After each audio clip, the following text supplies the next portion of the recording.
Welcome back everyone. In the last lecture we have started talking about the different components of the DSSC devices. What we have learned that there are 5 important components in a dye-sensitized solar cell.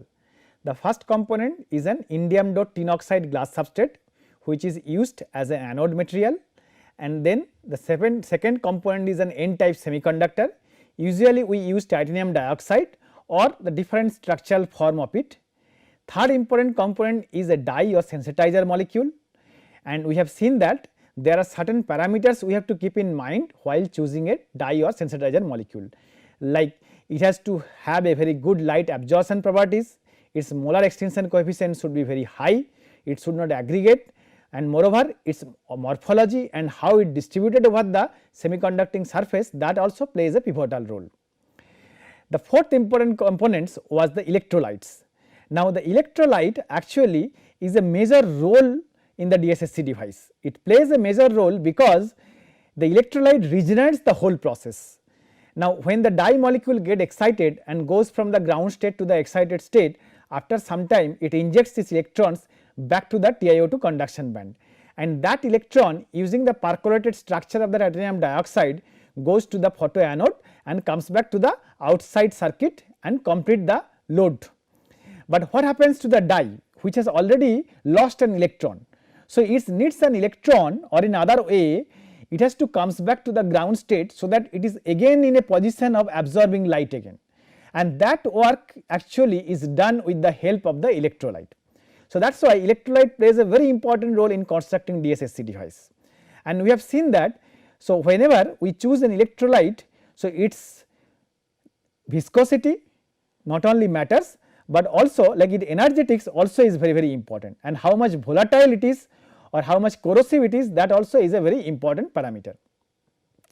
Now today's lecture we will discuss about the different conditions for fabricating the electrolytes and how we choose an optimum electrolytes for a DSSC device, and at the same time what are the electrolytes which have been used in the DSSC device. For the redox couple, it should possess adequate thermodynamic characteristics to allow an efficient dye regeneration, as it determines the VOC values together with the semiconductor used. So basically this electrolyte along with the semiconductor determine the VOC value of the device. So it is very important to choose what kind of electrolyte we are picking up. Different types of mediators are used in the electrolyte, such as iodine triiodide we have used in the last class during the demonstration, SCN, SCN2, S2 minus and cobalt 2,3 complex among the most commonly used redox material. Now popularly used redox mediator is iodine triiodide. Titanium dioxide N3 dye and iodine triiodide electrolyte that has been well studied and their energetics matches very well. Now the characterizations of this, or the good characteristics of this iodine triiodide material, is that they show a very slow recombination kinetics with the electron injected into the TiO2 conduction band. Let us take a look about some frequently used electrolytes. For example, here we are showing 3-4 different columns. The first column is the solvent which we use, second column is the formula for that solvent, third is the melting point of that, fourth column is the boiling point, fifth is the viscosity, sixth is the dielectric constant, and seventh is the donor number. So physical parameters of some frequently used organic solvents for electrolyte solution. For example, we can take this iodine triiodide electrolytes in ethanol, we can take in acetonitrile. So what will be different if I take it in acetonitrile or if I take it in acetone, or how do I know in which solvent I will dissolve my iodine triiodide electrolytes. So let us have a look at the properties of the solvent. For example, we have an universal solvent water H2O, melting point is 0 and we all know that its boiling point is 100 degrees Celsius and the viscosity is 0.89. Dielectric constant of the water is 78 and donor number is 18. Then look for the ethanol, which has a molecular formula of CH3CH2OH, and it has a melting point minus 114 degrees Celsius, boiling point 78 degrees Celsius, and its viscosity is higher than the water 1.08, and dielectric constant is lower than the water 25. So that is why it is less polar than the water and donor number is 29. Then another common example, we have dimethyl carbonate, we have diethyl carbonate, we have acetonitrile, which we use very commonly. Acetonitrile is represented by the formula CH3CN. Now, it has a melting point of minus 44 degrees Celsius, its boiling point is 82 degrees Celsius and its viscosity is 0.33 or 30 degrees Celsius. At 30 degrees Celsius, its viscosity is 0.33. So, you look that its viscosity is lower than the water. So, that is why it is good to make the iodine triiodide electrolytes in the acetonitrile solvent, and dielectric constant is 36 and its Donner number is 14.1. Similarly, you can choose propyl nitrile PPN, butyl nitrile, valeronitrile or glutaronitrile. So, all is changing is the number or the amount of the alkyl group in front of the CN or cyano group. So, based on that we change the name propyl, butyl or valero or glutaro. In the case of glutaronitrile, we will have NC group also. So, there are 2 cyanide group and in between there are CH2 group is there, and then there are 3 methoxypropanitrile or MPN group, and finally ethylene carbonate. Ethylene carbonate has a melting point of 36 and a boiling point of 238, quite high, and its viscosity is also very high, 90. So, that is why it is not very suitable for making this kind of electrolyte solutions in them, and dielectric constant is very high, 90, and its Donner number is 16.4. So, if we look at this chart, so some of them has some properties very good and some of them has some other properties very good. So, if I keep everything as a optimum from this table, it looks like acetonitrile plays a role where have an ideal melting point and ideal boiling point, viscosity is also very low and the dielectric constant is moderate. So, that is why we prefer the acetonitrile as a solvent for dissolving this iodine triiodide electrolyte. Special aspects are essential for the electrolytes used in DSSC. The electrolytes must be able to transport the charge carriers between photoanode and counter electrode. So, it will be able to carry the charge from the photoanode and the counter electrode. After the dye injects electron into the conduction band of the TiO2, the oxidized dye must be rapidly reduced to its ground state. So, the role of the electrolyte, as we mentioned, is to reduce the dye from its excited state to the ground state. Thus, the choice of the electrolyte should take into account redox potential and regeneration of the dye and itself. Many times choosing behind the electrolyte molecule depends upon its cyclic voltammetry based HOMO-LUMO level. So, first we need to measure the highest occupied molecular orbital and lowest unoccupied molecular orbital of this redox couple by cyclic voltammetry experiment to see that whether it will be suitable to make the redox couple. The electrolyte must have long term stabilities including chemical stability, thermal stability, optical stability, electrochemical stability and interfacial stability. So, by chemical stability we mean that this electrolyte solution should not degrade in its constituents atoms or constituents molecules. Thermal stability means if we increase the temperature it should not be very volatile. I mean most of the case these are volatiles. So, that is one of the disadvantages of the DSSC device. Its optical properties should be moderate, its electrochemical properties should be good so that the energetics matches well, and also the interfacial stability is very important, because in most of the cases in the solar cell device interface plays a very important role. Now, these electrolytes also are there in the interface of the dye molecule and the counter electrode. So, that is why its interfacial stability is also very important while we construct the electrolyte solution. Finally, it should not cause any desorption and degradation of the sensitized dyes. Obviously, we have to be very careful that whatever the dye we have chosen and whatever the electrolyte we have chosen, they should not interact or chemically react between each other. Otherwise, the new complex will be formed and whole things will be changed. The electrolyte must guarantee first diffusion of the charge carriers or higher conductivity and produce good interfacial contact with the mesoporous semiconductor layer and the counter electrode. So, now these electrolytes are there at the interface of the TiO2 layer and also at the platinum counter electrode. Now, their interfacial stability or the interfacial properties with the TiO2 layer and the platinum counter electrode should be very good, and at the same time they should express a very fast diffusion of the charge carrier. That means their ionic conductivity should be very high. The electrolytes should not exhibit a significant absorptions in the range of visible light.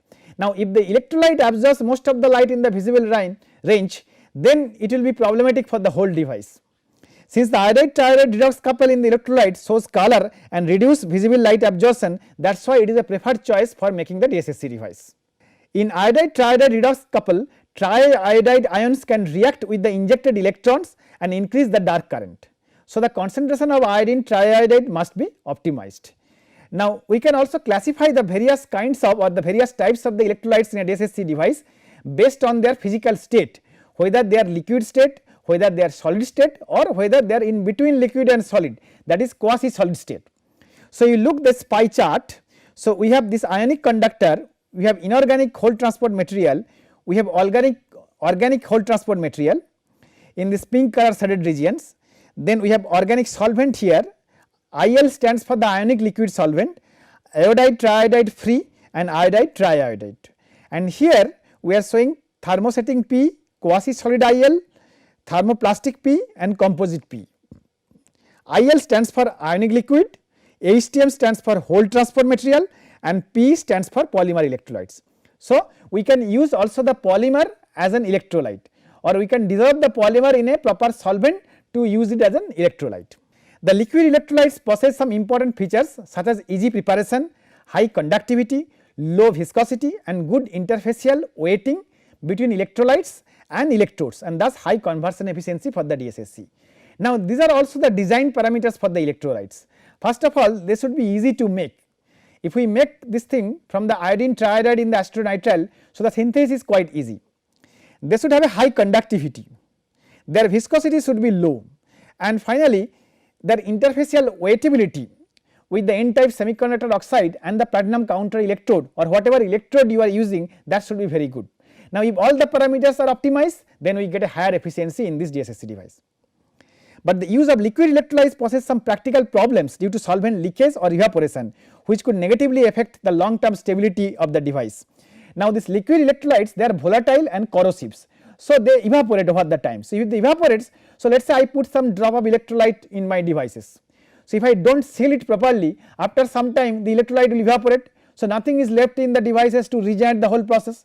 Now, the electrolytes intrinsically shows the properties of the volatility, that I cannot get rid of this thing. So, that is one of the major disadvantages or the drawback of the liquid based electrolytes. The use of the quasi solid or solid state electrolytes could be the answer to these problems. So, that is why people are trying to replace the liquid electrolytes with the solid state electrolytes or quasi solid state electrolytes. Quasi solid state electrolytes become viable alternatives to the liquid electrolytes owing to the improved stability and better sealing ability. So, as I said that the DSSC device has to be sealed properly, otherwise the electrolyte will be volatile, it will be evaporated. So, now if the volatility we can control in the solid state electrolyte, then that is advantageous for us. So, that is what is done exactly in quasi solid state electrolyte. Quasi solid state electrolytes or semi solid state is a special state of a substance between solid and liquid states. Quasi solid state electrolyte is a macromolecular or supramolecular nano aggregate systems characterized by a remarkable ionic conductivity. So, quasi solid state electrolytes usually have a very high ionic conductivity value. Quasi solid state electrolytes always possess both the cohesive property of a solid and the diffusive properties of the liquid. So, they get both the good properties of the solid. So, solid shows a cohesive properties, all the molecules in a solids are very tightly bound. At the same time, they show the good properties of the liquid. What is the good properties of the liquid they are taking? That the diffusion. And quasi solid state electrolytes show better long term stability than liquid electrolytes and have the merits of liquid electrolytes, including high ionic conductivity and excellent interfacial contact properties. Now, let us have a look about the transport mechanism of electrolytes in a DSSC device. In the electrochemical circuit of DSSCs, the electron transport through TiO2 crystalline film and the holes transport through electrolytes or hole conductors. So, even if I use a conducting polymer which is a very good, which has very good hole conducting properties, so that will also act like a good sensitizers as well as a good hole transport material. So, the final objective should be to design a material which can replace my sensitizers and the liquid electrolyte by only one material which can absorb both the light and also can behave as a hole transport material. Electrolytes or hole conductors are hole transport mediators. The basic function of electrolytes or the hole conductors is the regeneration of the dye and itself in DSSC device. For typical iodide triiodide redox couple electrolytes, the regeneration of the dye can be expressed by the following equations. Here you have the dye which is in an excited state, so D plus, that is what we mean, and then iodine minus. So, the iodine, the dye in the excited state, they grab an electron from this iodine, so it becomes neutralized and it becomes now the only D, and the iodine now it has donated its electron to the dye, so it is becoming more negative, so I 3 minus. The reaction contains a series of successive reactions on the TiO2 interface. D plus I minus is Di complex. In the presence of more I, it will become D plus I2, and finally it will become D plus I3 minus plus I minus. So, both of them coexist together, and this is a dynamic process. So, D plus plus I2 minus is equal to I2 plus D, and finally you get D plus I3. The regenerative cycle of electrolytes is completed by the conversion of triiodide to iodine ions on the counter electrodes. So, finally, so what happens? So, iodine has given up its electron to the di molecule, and di molecule has been reduced back to its ground state. Now, once the iodine has given its electron, so it has converted to more negatively charged triiodide. Now, if the regeneration process has to happen again, so not only di needs to be regenerated, this electrolytes also needs to be regenerated. That means we need to have iodine in the system from the triiodide, and that job is done at the platinum counter electrode. So, where the triiodide is converted to the iodine, and this process cycles. So, today we have learnt in details about what are the different varieties or the classes of the electrolytes, and what are the properties or whatever the design principles for choosing a right electrolytes in a DSSC device, because for optimizing efficiency in a DSSC device, choice of electrolytes is also very important, and the final objective should be replace both the sensitizers and the electrolytes with only single material, preferably a solid material, which can absorb the light in the visible region as well as in the near air range, and at the same time and work as an electrolyte material with a very high ionic conductivity and a very good weightability at the interface of the semiconductor as well as the counter electrode. Now, we have seen that although there are several choices of the electrolyte, still iodine triiodide electrolytes is commonly used with the N3 dye because they make a proper energetics. But a lot of research is ongoing to make new kind of solid state electrolytes, because the solid state electrolytes possess the diffusive properties of the liquid and also the cohesive properties of the solid, and they retain all the properties of the liquid state electrolytes like excellent ionic conductivity and good weightability. But at the same time, it is not very easy to make a good solid state electrolytes depending upon this energy level matching and optimizing all the parameters. So, there are research are ongoing, and every day we are coming across with the new materials or new electrolytes, but finally the major advantage or the major leap in this technology will only possible if we can make all solid state devices, then we can seal it properly and we can make roll to roll devices. Now, for this particular chapter, this based on the dye sensitized solar cells, there are a lot of references and lot of research papers are available.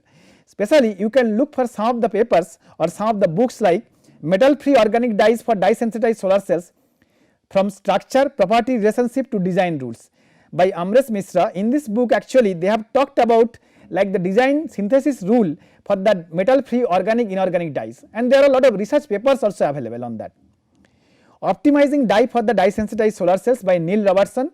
Here they have talked about like different kinds of dye molecules in the dye sensitized solar cell. The renaissance of the dye sensitized solar cell by Smith and Maggie. Organic sensitizers for dye sensitized solar cell DSSC, properties from computation, progress and future perspective, and electrolytes in DSSC, and that was a book by Zhang Len. So, any of the reference will be useful, and apart from these books there are a lot of research papers and review papers are also available, which gives in details about the photophysics and working mechanism of a dye sensitized solar cell, and how to choose a proper dye and how to choose a new electrolyte material for constructing a DSSC devices.